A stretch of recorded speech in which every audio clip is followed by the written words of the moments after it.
والصلاة والسلام على صحيح الرسول وعلى آله وأصحابه أجمعين. أما بعد فأعوذ بالله من الشيطان الرجيم. بسم الله الرحمن الرحيم. واعتصموا بحبل الله جميعا ولا تفرقوا. صدق الله العظيم. وقال النبي صلى الله عليه وسلم: المسلم أخو المسلم. وقال في موضع آخر: المسلمون كجسد واحد، او كما قال علیہ السلام والسلام.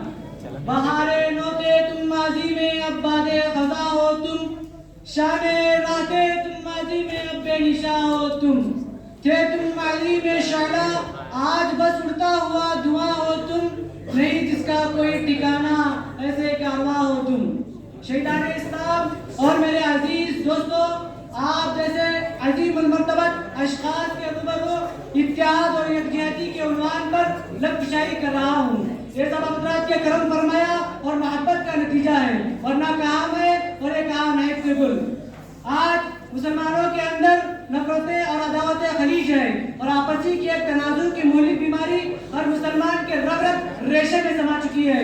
آج ہمارے اندر اختلافات اور تنازعات نے جنم لیا ہے، جس کی بنا پر مسلمان دن بدن رسوا اور ذلت کے دلدل میں پھنسا ہوا ہے. مسلمانوں کے مختلف تنظیموں میں اور جماعتوں میں اتحاد اور اتفاق باقی نہیں رہا. کوئی اپنے آپ کو سنی کہتا ہے، کوئی اپنے آپ کو شیعہ کہتا ہے، کوئی اپنے آپ کو مودودی کہتا ہے، کوئی اپنے آپ کو بریلوی کہتا ہے، کوئی اپنے آپ کو دیوبندی کہتا ہے. مسلمانوں کے مختلف جماعتوں میں اور تنظیموں میں آپس میں اتحاد اور اتفاق باقی نہیں رہا. ایسا کیوں ہو رہا ہے؟ اس کی کیا وجہ ہے؟ صرف ایک ایسی بنیاد جس پر تمام مسلمانوں کے گروپ اور جماعتیں اور تنظیمیں وہ متحد ہو سکتی ہے، وہ بنیاد قرآن و حدیث ہے.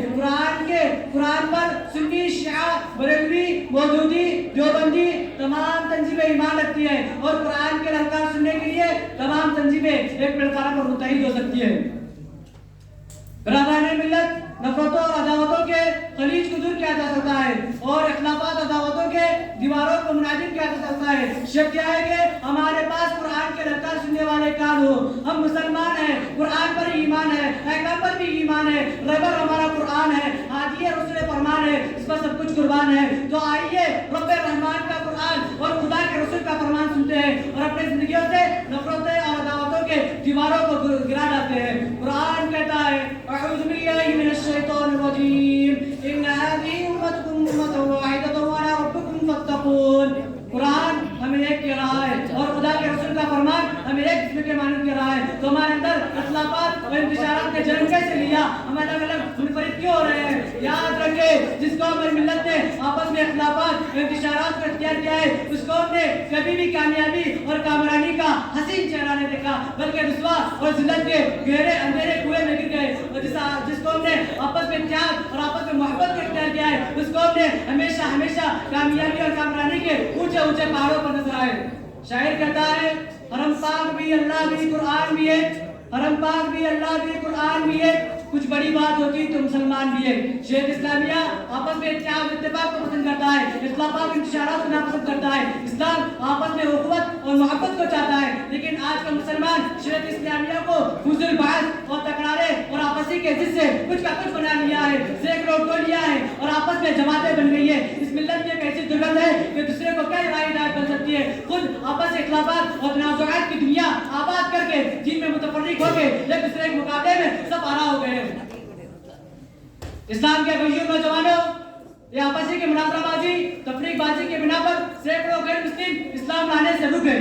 ڈاکٹر امبیڈکر جو ہریجنوں اور ہندو پسندہ ذاتوں کے سب سے مقبول رہنما تھے، ہندوستان کی پوری ہرجن آبادی کے ساتھ اسلام قبول کرنے کے خواہش مند تھے. جب یہ بات گاندھی کو معلوم چلی تو انہوں نے ڈاکٹر امبیڈکر سے پوچھا کہ تم کون سا اسلام قبول کرنا چاہتے ہو؟ شیعہ مسلمان ہونا چاہتے ہو یا سنی مسلمان ہونا چاہتے ہو؟ شیعہ مسلمان ہونا چاہتے ہو تو اس میں بہت سارے مذہبی فرقے ہیں، اور اگر سنی مسلمان ہونا چاہتے ہو تو اس میں بہت سارے مذہبی فرقے ہیں. کوئی وہابی ہے، کوئی مودودی ہے، کوئی بریلوی ہے، کوئی دیوبندی ہے. ان میں آپس میں ایک ایسی نفرت ہے کہ ایک دوسرے کو داخل اسلام ہی نہیں سمجھتے.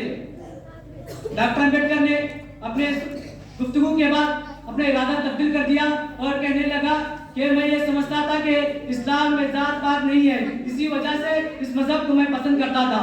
وہ عبرتناک داستان جس کی سیاہی آج تک تاریخ صفحہ سے خشک بھی نہیں ہوئی. شاعر کہتا ہے: دین میں اشتہاد پیدا کر، چار سو اب جہاد پیدا کر.